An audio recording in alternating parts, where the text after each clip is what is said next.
Moi, ma poésie, comme vient de le dire Christelle, c'est aussi cette poésie, cette parole de la lenteur. J'essaie dans mon écriture de faire partager ce que je nomme le geste de relation poétique. Et le geste de relation poétique, c'est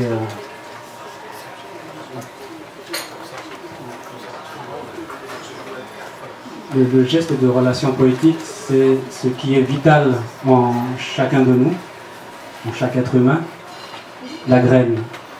Tout commence de la graine et du cœur. Et avec Christelle, le projet qui est né de toute sa réflexion depuis plus d'une trentaine d'années, elle travaille sur l'itinérance de l'être humain, de l'homme, de la femme dans la société, mais aussi l'être humain dans sa solitude, l'être humain dans toutes ses complexités. Et j'ai trouvé ce projet très riche, très intéressant, et il m'a touché, il m'a interpellé parce que je suis de Nouvelle-Calédonie, du Pacifique. Et la relation que dans le Pacifique nous avons avec la nature est encore très présente en nous, très forte. Et j'ai trouvé un lien très fort avec ce projet et j'ai accepté de poser mon écriture sur justement l'itinérance de l'homme, de la femme, de la pensée, de l'imaginaire, de tout ce qui véhicule quelque part profondément la poétique.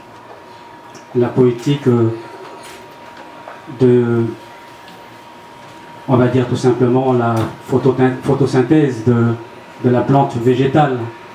On connaît l'animal, on est tous en nous un peu animal. On connaît le minéral, on est tous un peu minéraux, tous à l'intérieur de nous. On a tous les éléments. Le végétal est important, pourquoi? Parce que j'ai trouvé sa force, sa pertinence à l'heure actuelle de notre époque, parce qu'elle interpelle en chacun de nous la possibilité, la capacité d'aller doucement, de nous retrouver dans la lenteur de nos pensées, de nous retrouver dans la lenteur de nos émotions. Et c'est le végétal qui nous permet ça. C'est l'esprit végétal. Et dans le Pacifique, dans l'Océanie, on est dans cette pensée-là, la pensée du végétal, qui est celle de la relation au temps et à l'espace, qui donne le temps à la pensée d'évoluer, en même temps qu'on a tout on va dire les contractions qui sont magnétiques. Hein. Le corps est magnétique, l'espace est magnétique. On parle de Nicolas Schoffer, de la sculpture de Nicolas Schoffer, de la peinture.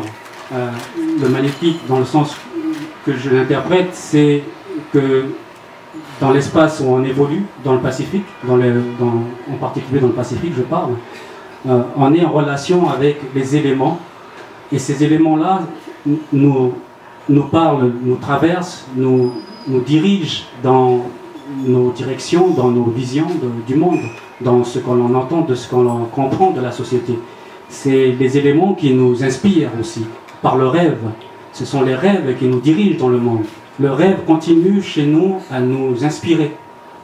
C'est ce qui nous permet de nous dire que demain, on va avancer, on va faire quelque chose, mais pas dans le temps limité ou délimité. C'est le temps infini, c'est le présent permanent. Et mon écriture, elle est plutôt, elle, dans l'impermanence du vivant.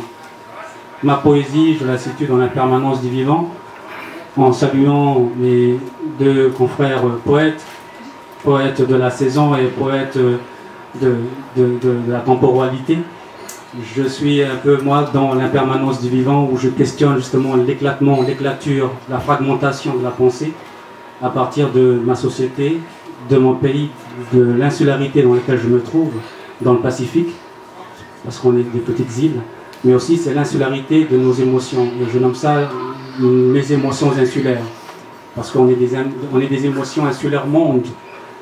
Chacun de nous, on est des îles. Plusieurs poètes, écrivains l'ont déjà visité, pensé, réfléchi et projeté dans l'espace. Je le nomme, moi, insulaire, dans l'insularité de mon émotion.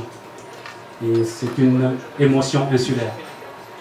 la poésie et la poétique, de l'émotion insulaire, du travail, de la réflexion, de l'œuvre poétique de Christelle Westphal. Merci.